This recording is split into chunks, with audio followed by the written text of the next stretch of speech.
What's up, guys? Today I'm gonna be off a script, so I'm not gonna be as dicey and as precise as I was in the last couple of videos. I just want to speak from the heart with this. Lil Baby just dropped his new album, Wham, and I have an opinion, and I'm here to speak my opinion. This is not a diss at Lil Baby himself. I'm sure he's a great guy, and I've actually liked his past songs, like, you know what I'm saying, in the past, and I've jammed his songs in the past. My Dog was my favorite song. If you play it to this day, I will turn up. I'm just saying. But the thing about My Dog being my favorite song, and the thing about the fact that this man has made My Dog over and over and over and over again, not the exact same song, but figuratively the exact same song. So what do I mean by that? What I'm trying to say is that he's never evolved from his kind of sound and his kind of style from back when I was in middle school. Literally every single time I turn on Lil Baby, I'm reminded of the same kind of, you know what I'm saying? Like, he never really just evolved from that sound. It's always just been the same Lil Baby.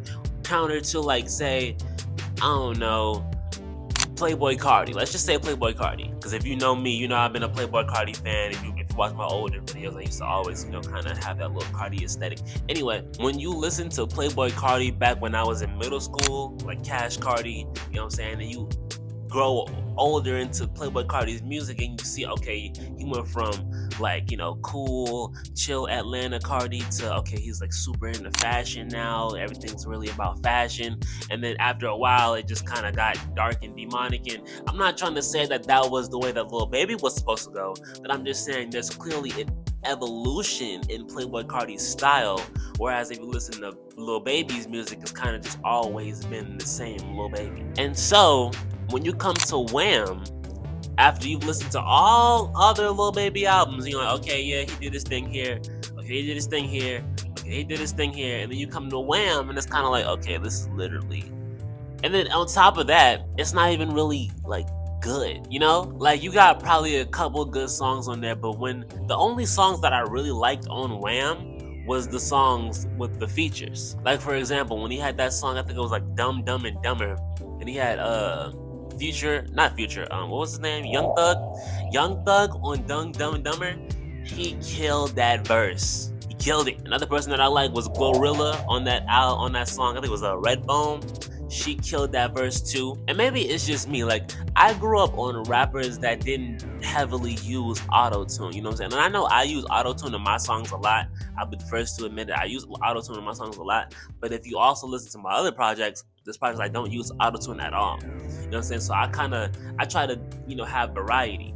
And for Lil Baby, I kind of want to see some variety. And that's just my listening ears. I know there's plenty other people on the earth, on planet Earth, that would love to just hear auto-tune all day, every day, just straight auto-tune. There's nothing wrong with that at all. But me, I literally grew up on artists like Kanye West and Kendrick Lamar and Hopsin and Token and J. Cole, and I grew up on these like, literally I grew up on Jaden Smith. People don't even, like, if you listen to Jaden Smith's old music, like this old music before he started making like Icon or all that extra stuff, that's literally music that I grew up on because my mom didn't let me listen to trap and all that crazy stuff. I really didn't start listening to trap music until like 13, maybe 11, 12, around that, when I really became like a preteen type teenager type, you know what I'm saying? Then I started getting into trap music and Crash Out and all this other crazy music like Youngboy and all these people. But when I was younger, I literally listened to nothing but like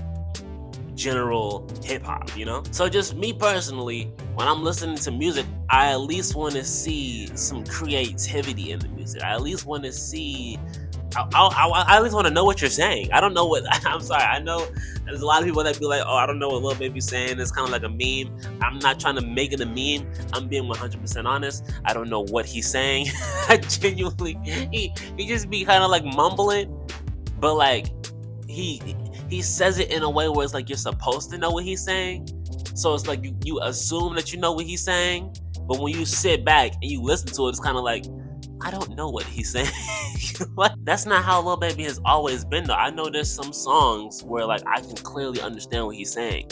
But just in this album right here, I don't know if he was high off some type of drugs. I don't know. You listen, when you get a Future in the studio with you, you messed up. Because Future himself, he don't be saying nothing. So he kind of influenced you to not really say nothing. It's just kind of like everybody in the studio just.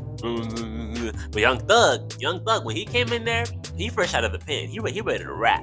He ready to rap something. He ain't come in with none of that crazy stuff that he used to do back in the day. He came in there spitting.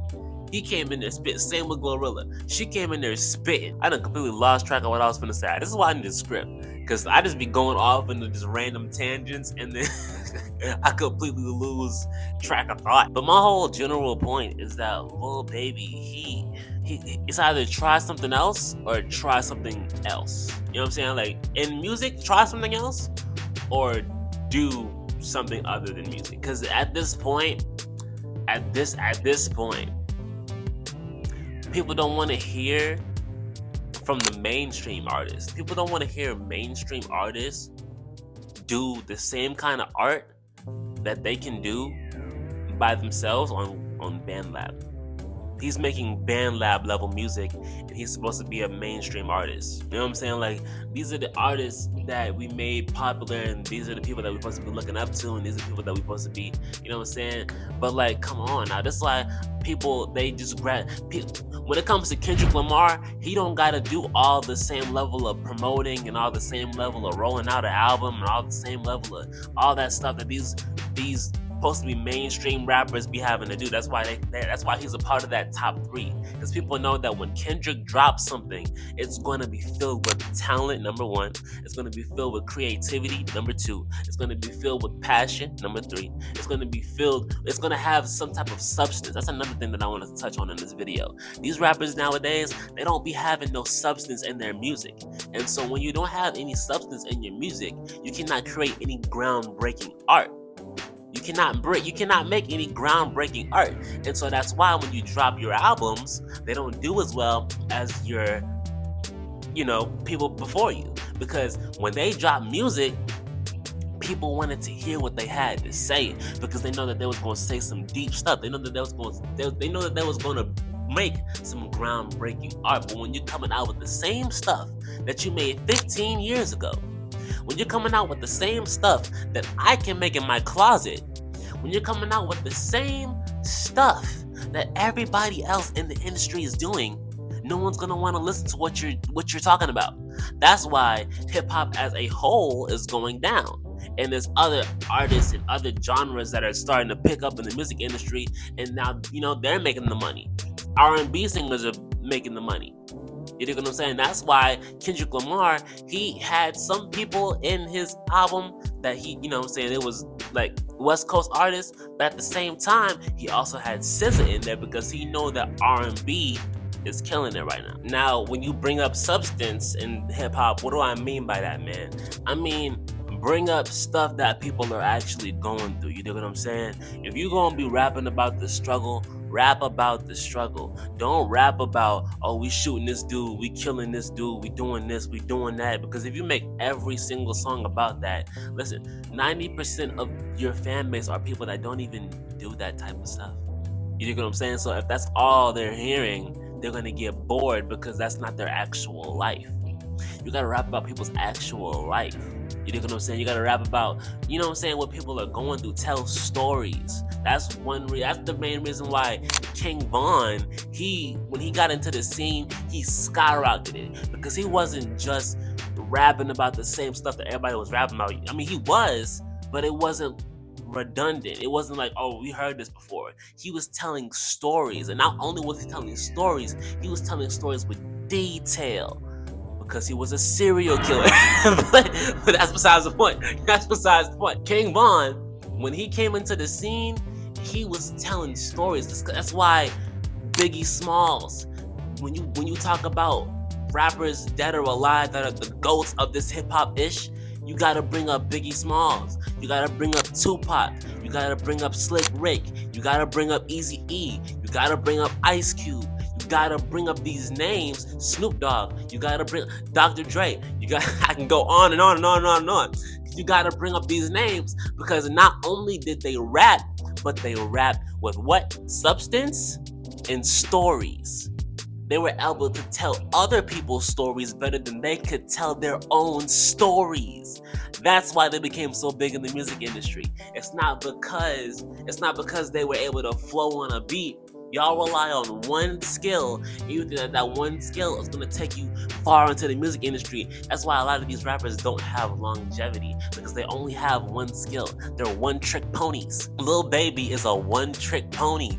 He's been doing the same trick over and over and over and over and over again, and he's expecting his fan base to all these. He's expecting us to be like, oh my god, Lil Baby came out again. Okay, why did Lil Baby come out again? Is there any motivation behind this album? What's the story of this album? If you're gonna come out with an album, what's the purpose of the album? What are you trying to do with the album? What are you trying to do? But there's no motivation and purpose behind these albums nowadays, because they're literally all money grabs for the label that these artists are signed to. See, when you know the music industry and you know how it works, then the music industry doesn't get fun anymore. It's not fun anymore. It has no more passion, no more love anymore, because you know that a lot of these artists are really just getting raped anyway. They're getting raped anyway. I'm not talking about like sexual. I'm talking about like financially, they're getting raped. So they have to post these lackluster albums at in these lackluster performances, and they can't even really talk about what they want to talk about because of the simple fact that if they say what they really want to say on these albums, they're going to get censored. They're going to get backlash. You know what I'm saying? So they gotta say stuff that a lot of these rappers got ghostwriters. It's not even their real selves. That's why hip hop just gets so boring. No one really wants to listen to hip hop. A lot of people, when you ask them what's their favorite rappers, they go back in time. They be like, okay, yeah, I like Biggie, I like Tupac, I like them. You know, I don't like these new rappers now, cause y'all. And then we got this new generation of crash out dummies, where it's like the only way you can really get on nowadays is if you rap about killing people and you actually are killing people. You gotta actually have that type of style. You gotta have that story behind you. If you don't have that story behind you, you're not gonna get on. You cannot fake it to make it. Tupac, he faked it to make it. He faked it to make it. I ain't gonna lie to you. He tried to make it seem like he was this gangster, this thug. But if you go and watch the old Tupac interviews, that was not the same Tupac that we saw at his death. You know what I'm saying? Like, that was a complete actor. He was an actor, and that was fine. There's nothing wrong with being an actor when you're in Hollywood. Hip hop and rap, that whole thing is Hollywood. But y'all are taking Hollywood and y'all are making it a real life. And this is why I need a script. This is why I need a script. Because I went from talking about Lil Baby to talking about this. Somebody give me a script, please. Anyway, man, long story short, Lil Baby, you gotta change it up, man. You gotta change it up. There's a lot of rappers that gotta change it up, man. The music industry as a whole needs to change it up, or else it's gonna go from being $1 billion industry to being $1 million industry to being $1,000 industry, because people are gonna get bored with the music, and they're gonna find something else to bring them together. Because really, music is about unity, and if the music is promoting people to be separate, if the music is not doing its main job in the first place, and I'm not even talking about the music industry, maybe music as a whole will not die down, but hip hop itself, if hip hop does not change it, then it's gonna go to something else. It's gonna go to something else. Hip hop and rap has been dominating the music industry for the longest. So if they don't switch it up, they're gonna have to pass the torch. And then once they pass the torch, it's gonna be over with, because look at what you did with your chance. So, I mean, hip hop like, everything grows is destined to change. Everything grows is destined to change. So maybe Lil Baby is just a means to an end. Maybe these rappers that are coming into the industry, destroying it, making it worse and worse and worse and worse as time goes on, maybe they're all just a means to an end. And we'll finally be able to have a different genre come. And maybe the next genre that comes and dominates the music industry, maybe that genre will be more positive. You know, we had rock, and people made that demonic. People made hip-hop demonic. People make hip-hop demonic. That's why there's so much mass shootings happening. That's why there's so much going on. Because the music is demonic. when the music was positive and people were preaching God every now and then, you know what I'm saying? When it was all about positivity in hip hop, when it was all about positivity in the music in general, you didn't see black people hating on black people. But when the music is literally telling black people to hate your fellow skin, then what you think gonna happen? And I'm not even that type of person that just likes to get all into the consciousness of things, but let's just be 100. The music that people are making nowadays is doing nothing but destroying. People want to ask, oh, why do black people hate on black people so much? Why we can't never get together and have fun? Why we always gotta be shooting up something? Because that's what the music is promoting. If the music promoted people to get together and have fun and be cool and just chill, then people would get together, have fun, and chill. That's why young boy, he came out, Stop the Violence. He wanted to make music about stopping the violence. But you know what happens when you are a rapper that makes money off of violence? Guess what? You got to keep promoting violence. He's a slave. Yeah, a slave can't come out and tell the other slaves to stop being slaves. Guess what happens? You get whooped when you tell the other slaves to stop being slaves. So he has to keep promoting violence because that's how you get the bills paid. You can't come out years later. You've been promoting shoot 'em up, bang, bang this whole time. Now all of a sudden you want to stop promoting violence. You want to push the peace, this, that, and the third. Same thing with Lil Durk. Ain't nobody gonna take that push the peace seriously, especially when you just went to jail for murder for hire. All of you are slaves. You all have been slaves. You're This is why I need a script. This is why I need a script. Because now I went from Lil Baby to slavery. Listen, if you guys like the video, make sure you like, comment, subscribe. I'm gonna end the video here because if I don't end the video, I'm gonna be talking for hours. Y'all be easy. Peace out. Now if you let somebody tell it, they said that I'm no good. Wanna battle me and come out on top of you, wish you could. Getting out your body to come attack me, I wish you would. Put the mic down and never rap again, you really should. I fell in love with being sober, please don't pass me any words. Every chance I got when it came down to business, man, I stood. Man, the time